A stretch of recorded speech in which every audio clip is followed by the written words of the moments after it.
What are the consequences of President Trump serving as the nation's chief salesman and central planner? Join Richard Ebeling and me in this week's Libertarian Angle as we examine that question.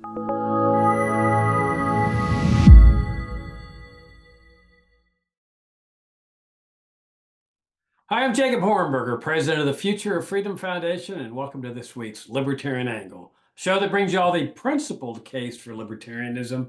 I'm joined by my co-host, Richard Ebeling, who teaches economics at the Citadel. Richard, good to see you again. It's good to be with you and our viewers and listeners. It's always a pleasure to be sharing these ideas with them. Yeah, thanks for tuning in, and thanks for your great support of FFF. Y'all have kept us going for 35 years now, and for that we are very honored and very grateful. So, Richard, President Trump has just returned from a trip to the Middle East. He visited 3 or 4 countries, and he struck a bunch of economic, commercial deals there. He had a big, successful sale of weapons to some or all the regimes there, but he was exhorting them to invest in America because America is a good place to invest. And he may have made some other economic deals on behalf of companies. But when I was reading this, I was thinking of, I don't know if you ever saw the movie The Founder about Ray Kroc and McDonald's, but and the McDonald's brothers. That Kroc was going around the country selling these little machines that could do milkshakes, like 6 milkshakes at a time. And so he'd carry them in his trunk and he'd go to the next facility and he'd try to sell some there. And I thought about that movie when I saw Trump in the Middle East, like this traveling salesman, that he's out there selling America. And I want to sell you on these armaments, and I want to sell you on these investments in America and stuff. And like a vacuum cleaner salesman in the 1950s or something that would go door to door. And I'm thinking, my gosh, should the president of the United States really be doing this? Is this really necessary? I mean, in a free market, you've got private businesses that know very well how to sell their products and who to make contacts with and what prices to sell them at and so forth. Do they really need a president out there serving as their salesman or their sales agent? And then it occurred to me, well, Trump is also here back at home was trying to get rid of the chairman of the Federal Reserve because he knows what interest rates should be. He wants to be the person setting them. He appointed himself head of the Kennedy Center because he feels he's better off running the Kennedy Center. I'm almost certain that he weighed in on the pricing system in New York City on cars coming into New York City.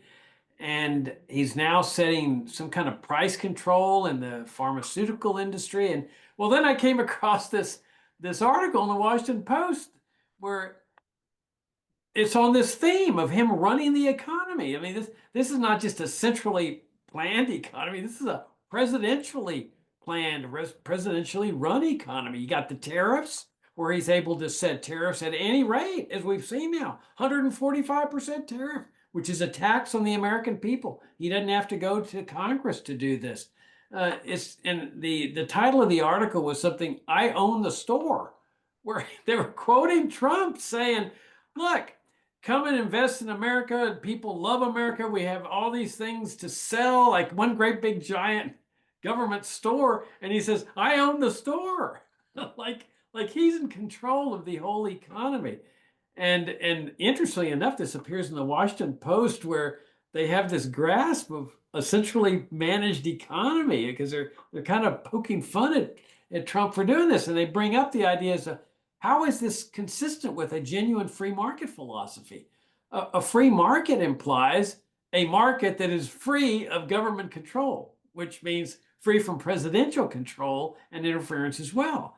We've kind of lost sight of that, but that was the original concept behind free enterprise or free market, totally free from from governmental control. Economic activity is free from government control. So we have a real problem here, it seems to me, Richard, because you have this president that feels like he's in charge of the economy and should be given free rein to handle it the way he wants. What do you think? Well, it's a mindset that Donald Trump has had going back certainly to his first term in office. Back in 2018, I believe, he was having one uh, of his press conferences in the White House. And a CNN reporter named Acosta, I believe, asked him some question.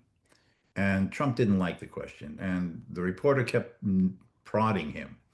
And finally, Trump looked at him and said, "Why don't you run CNN and let me run the country?" You are running the country, Donald Trump.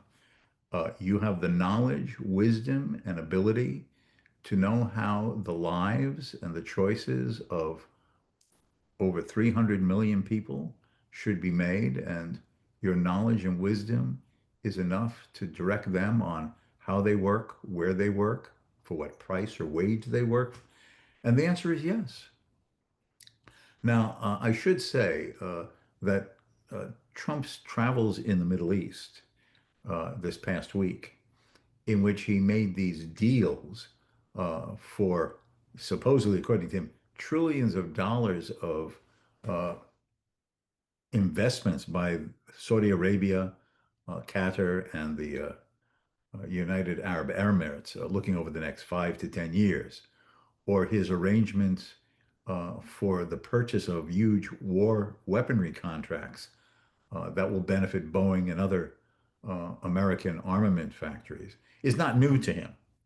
Virtually every major government in the world that has an armaments industry has done this, and past presidents have too. What is particularly the highlight of Trump doing this is that that's how he views his job. He views himself as running the United States. That's what the American people elected him to do. He constantly says, I won the mandate. The majority voted for me. Every state, the disputed state, the popular vote, the electoral college.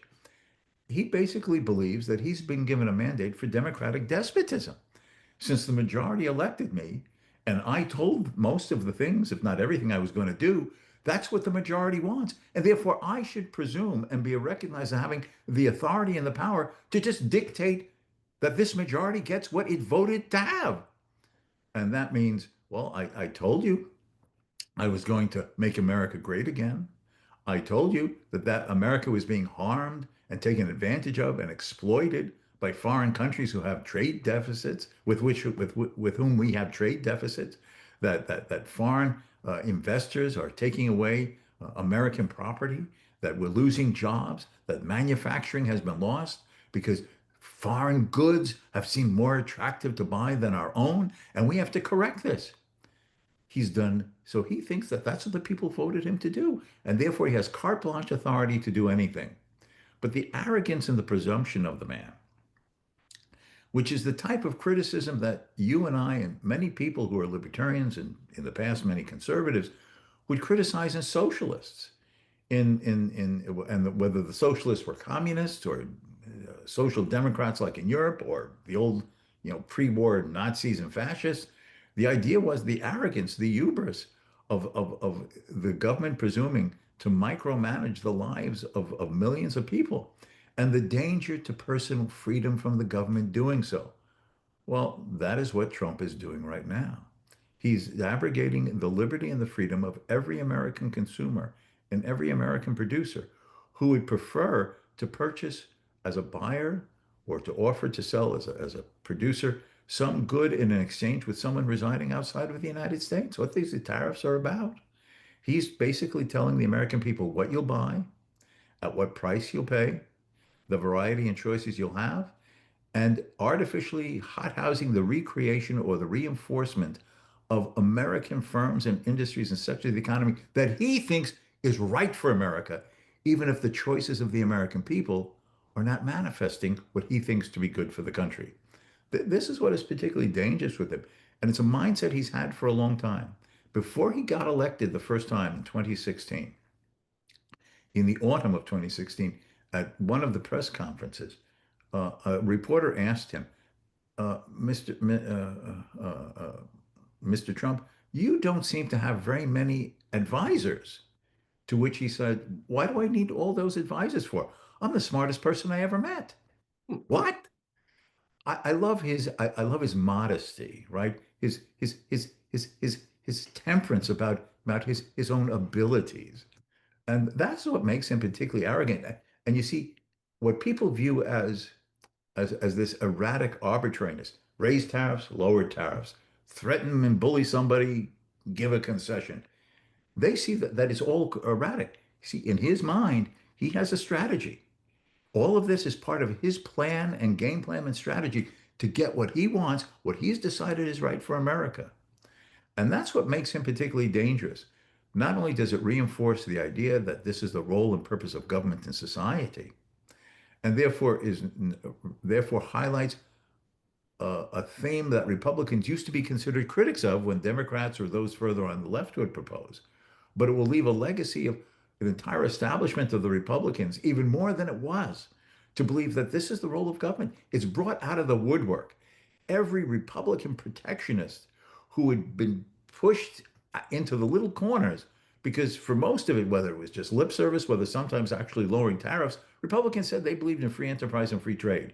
He has destroyed even the rhetoric and the language of principle that any Republicans have had, and that'll be a permanent legacy. So therefore, now the Republicans and the Democrats really are all paternalist central planners. All they're arguing about is for what. Yeah, well, let's go back to fundamentals on why central planning. What is central planning? We have to compare it to the opposite, which is the free market, free enterprise. That in a free enterprise system, as we've talked about before, uh, people are making decisions based on the facts and circumstances surrounding their own particular lives. So if there's 300 million people, each person's making decisions on his economic affairs, well, actually in his whole life, based on factors that are taking place right there at that time, some of which are constantly, well, most of which, maybe all of which are constantly shifting. Everything's always in flux. So a businessman sometimes is moving in one direction and says, oh my gosh, prices are rising here. I got to shift directions. I got to do this. I got to do that.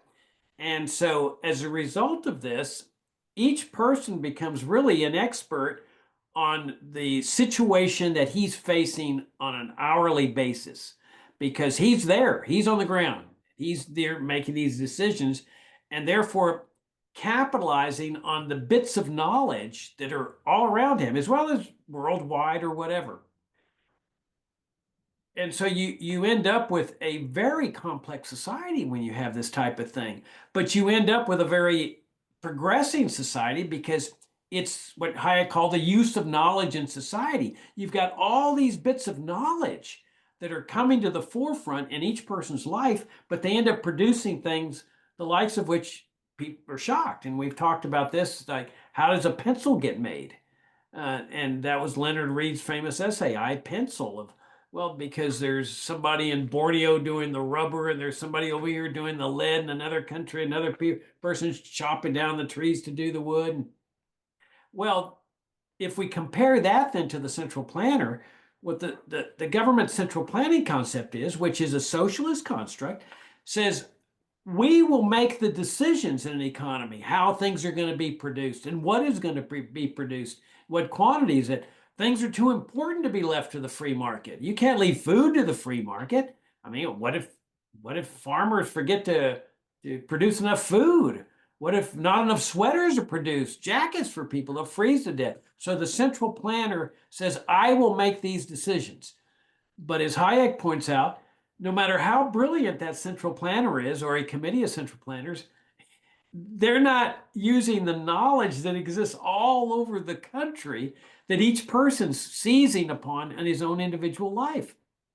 So you end up with what Mises called planned chaos.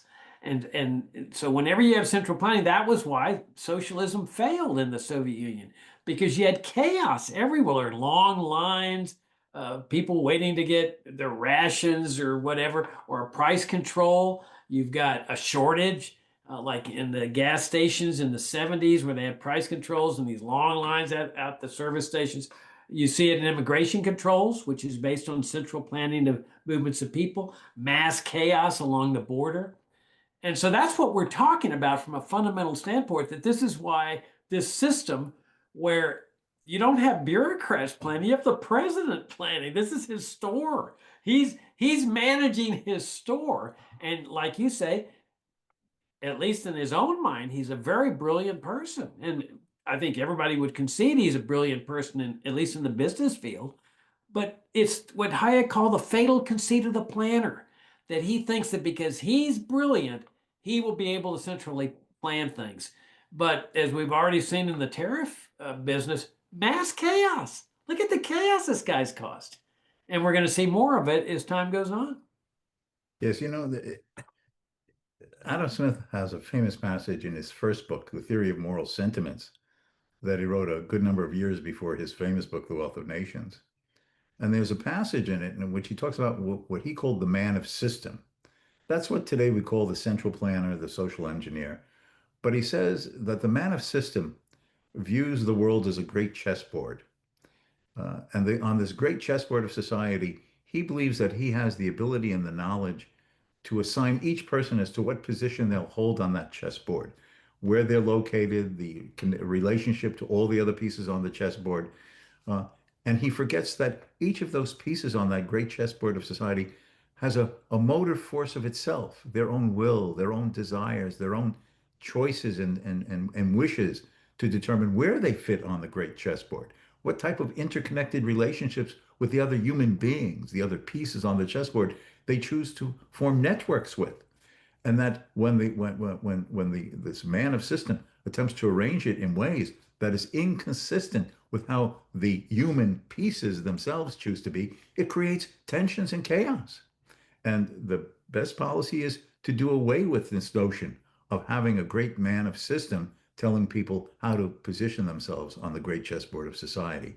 And in fact, that's what Trump believes. He believes that he has this ability to put each and every one of us where we want. For example, yesterday, the newspapers reported, Wall Street Journal reported, that Walmart had publicly stated that in spite of, for this 90-day period, Trump lowering the tariffs from that 145% imposed on China to something less, that there's no way for Walmart to avoid uh, raising its prices because it's a significant increase of their costs of production in operating their businesses. What was Trump's response in his social network? They should eat the costs and not raise their prices. So now he's telling them what prices to set, what their profit margin should be, how they should run their business, uh, what implicitly should be their way of managing their enterprises. The arrogance, the hubris of the man. As you were saying, it is representative of two things that Hayek often uses phrases: his Nobel lecture, The Pretense of Knowledge, and the second one, his last book before he died, The Fatal Conceit. The danger with a person like him is that he actually believes what he says. There's two types of bureaucrats.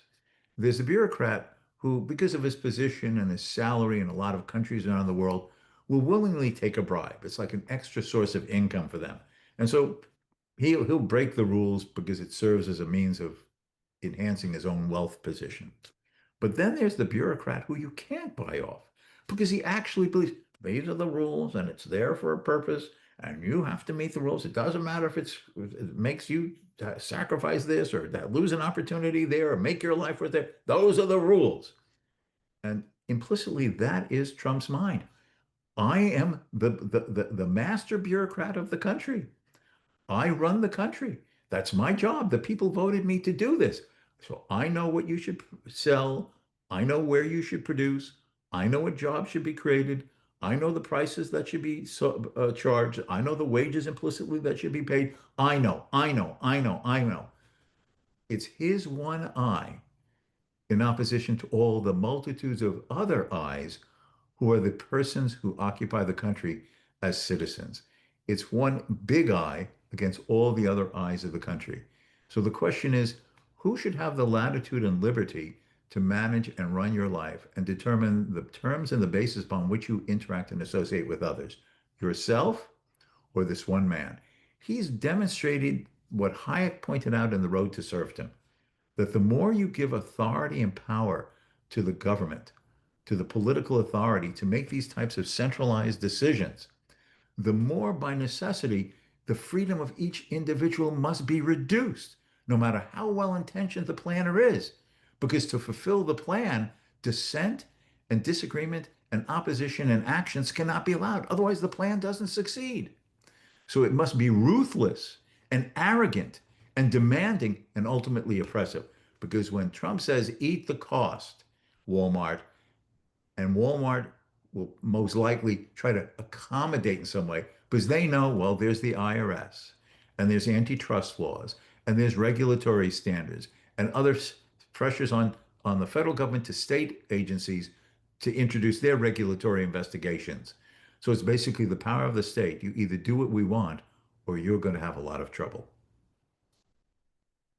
Yeah, well, you made a really interesting point about how Republicans have become like Democrats. I mean, if you compare how Trump's conducting himself with what Franklin Roosevelt was doing during the Great Depression, even the Post article that I cited earlier pointed out that Roosevelt was, after he nationalized gold and made it a felony offense to own what had been the official money of the United States, he was setting the price of gold every day arbitrarily.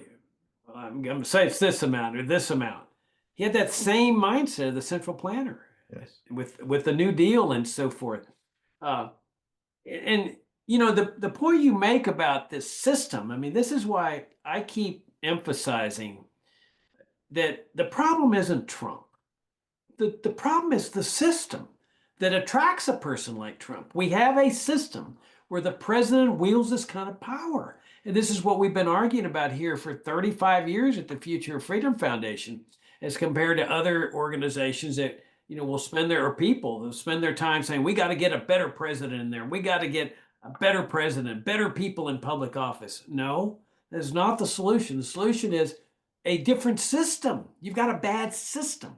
And what's a better system? A free market system, a free enterprise system, where there is a separation of economy and the state, the way our ancestors separated church and state.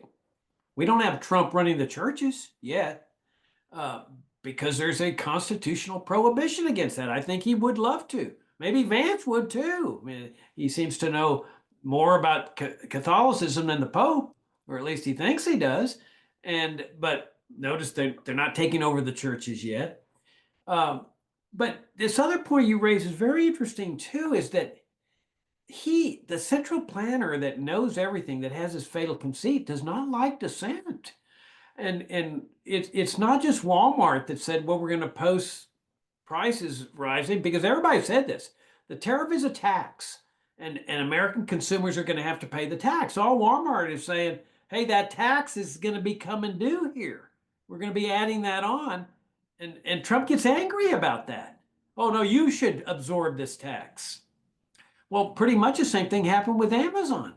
Amazon said, we're going to reveal the price of the tariff, just like sales tax went. And the shopping cart, you can see how much you're paying for the product, how much your sales tax. All they were going to do is say, here's how much you're paying on your tariff, which is a sales tax on an imported good. Trump went ballistic and said, oh, this is a hostile act. This is a political act. And he got on the phone with Bezos, and Amazon backed off, because they know the power of a president to go after a dissenter, not by incarceration. They can't do that, but there's the IRS, there's regulatory commissions, there's mergers and acquisitions, there's the SEC or whatever. And so businessmen know, well, if you take on the president, you better be prepared to pay the consequences. And you know, it's concerning that Trump likes people like Bukele, that he's made this deal with Bukele in El Salvador to accept immigrants, because Bukele doesn't brook dissent either. And in fact, there's a story that some journalists have just fled El Salvador because there was indications that he was putting out an arrest warrant because they were reporting on some deal he possibly had made that was illegal. And so they got the heck out of there. And from what I understand, there's people in that terrorism confinement center there that are there with no charges, uh, possibly people who have criticized him. You can see Trump. Did you see this exchange with Bruce Springsteen, where Springsteen criticized Trump in an overseas concert, and Trump went after him and said, uh, demeaned him and said he wasn't a good singer or something like that. But it's clear that Trump doesn't like to be criticized. He didn't like his judgment questioned, and unfortunately, he doesn't have the power that Bukele has, or that Allende had, and I mean that Pinochet had after they ousted Allende from power, the power to jail people who criticize him or disagree with his judgments. He doesn't have that power yet. Well, you see, this is his argument with the courts. Is there a third branch of government separate from the executive and the Congress that can weigh in and ask what is constitutional and legal or not? And he doesn't want the courts to interfere. That's his democratic despotism. The people elected me to do a job. I therefore have absolute authority to enforce and represent their will. And he's, please, Supreme Court, slap these lower courts down. I have this authority. I am the democratic despot. Now, one hopes that the Supreme Court will not give in to this, but this is the mindset that he has, that there is no authority higher than himself. It should bring out the relevancy and insightful profundity of the founding fathers. The idea that you divide power. Politics attracts people who like power, want power, either for their own ideological reasons or to undertake plunder for themselves and those who assist them in being in power. So you divide power. It's imperfect. Congress has certainly helped advance the interventionist welfare state as much as it has a presidential agenda over the last decades. But the institutional structure has as its purpose, it's good ideal that power is not to be in the hand of one branch of government and certainly not in the president's hand. That, that government is not to be a dictatorship. And in fact, Trump wants to be and acts as if he should be the dictator. And that is what makes him uh, dangerous in ways that unfortunately too few Republicans and conservatives uh, uh, are willing to face. Their hatred and their fear of people like Biden and Kamala Harris uh, have been so great that as far as they're concerned, anyone and anything that is the opposite of way they or what they perceive those Democrats to be must be supported. Because if you criticize Trump, oh, you would have wanted Harris in office. Well, that's assuming a binary world that an individual doesn't have to at least have in their own mind. But that's how they view it. It's either Trump or the Biden Harris types, and we're with Trump because that's the only thing that holds back the leftist type. But when your own president is demonstrating the arrogance and the hubris and the power lusting that you have been criticizing people like Biden and Harris about in the past, you are in danger not to see what's going on and to face the reality. Well, I can't help but laugh because the Washington Post was chiding Trump in that article when because he called Harris a communist or a Marxist because she wanted to have price controls or something like that. And here he is calling for price controls in the pharmaceutical industry.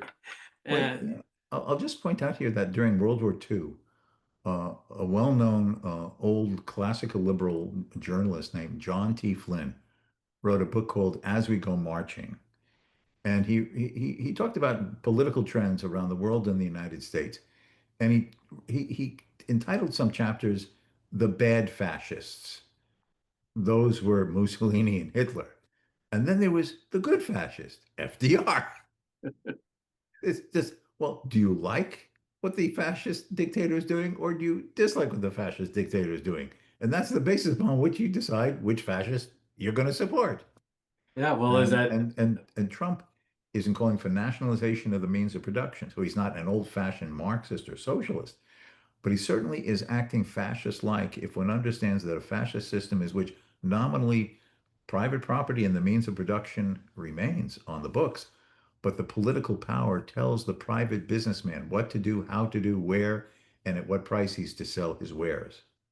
Well, there's that fantastic book that supports what you're talking about called Three New Deals Yes, by Wolfgang Schivelbusch. And if y'all haven't read it, I highly recommend it. yes, And it compares the economic policies of Hitler, Mussolini, and Roosevelt, yes, and shows how similar they were. In fact, there's a letter that Hitler wrote Roosevelt. It's not widely publicized in the public schools, of course, but commending Roosevelt on his economic policies. He said, yes. because you're doing like we're doing, you're putting the public good against the selfish interests of the individual.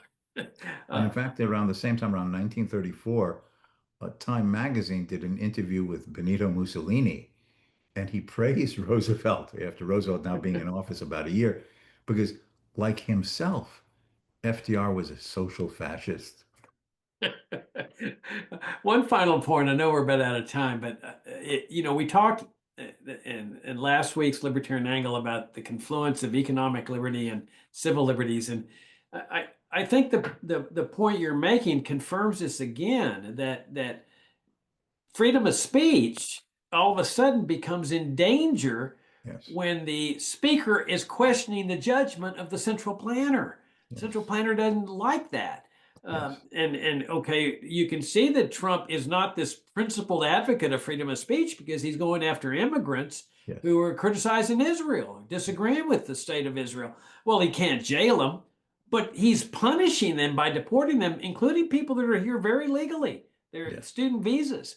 yes, Well, if that shows his mindset with respect to freedom of speech, it's a very precarious situation if, as you point out, he gets to a point where he says, I don't need to comply with the courts anymore. I've got the national security establishment behind me. How are they going to enforce their orders?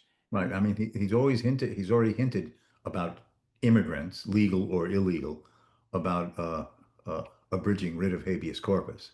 Well, I mean, writ of habeas corpus is an important principle that goes back to Magna Carta, and that is that the king would have someone arrested and thrown into the Tower of London and held there indefinitely until they conceded. Usually, it had to getting money out of one of the lords of the manor, but hold them indefinitely without charges, without being presented to a judge, without evidence or a conviction of anything. Just the arbitrary decision of the king that you have disagreed with me, you've not accepted or done something I wanted, to the tower. Now that is very dangerous, and it was to prevent that and to have a rule of law where you cannot be arrested without suspicion of a crime, that there has to be an arrest warrant, that you have to be presented to a judge, and there has to be evidence presented to the judge that indicates that there is a reasonable basis upon which you're considered a suspect and to then be held or given bond. So the point is that this is an important basis of the most fundamental liberties that we have as free citizens. And Trump is basically saying, I'm going to do away with this. And that should have a lot of alarm bells going off. Oh yeah. Well, I mean, he's indicated that they're contemplating about the possibility or exploring that possibility of suspending habeas corpus, which legal commentators for centuries have said this is the linchpin of a free society. Yes, Without habeas corpus, freedom of speech is a dead letter. yes, Freedom of religion, freedom of the press. And notice how he's doing it very cleverly.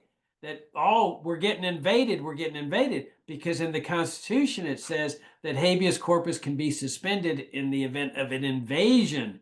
Well, now we see what all the invasion argument was all about. right, And if he were to succeed in that, Richard, if habeas corpus is suspended, it's not just for immigrants, it's suspended across the board for everybody. right. I agree. We are, we, we're at a dangerous edge of a tipping point of losses of liberty, both legal, social, and economic, from which once they're abridged, can be very difficult to get back from. Absolutely. On that fine note, we'll wrap things up. Thank you all for tuning in. If you're new to FFF, subscribe to our FFF Daily. If you like our work, we would greatly appreciate your financial support as well. And for those of you that do help us out financially, thank you again. Richard, enjoyed the conversation. Look forward to talking to you next week. Until next time.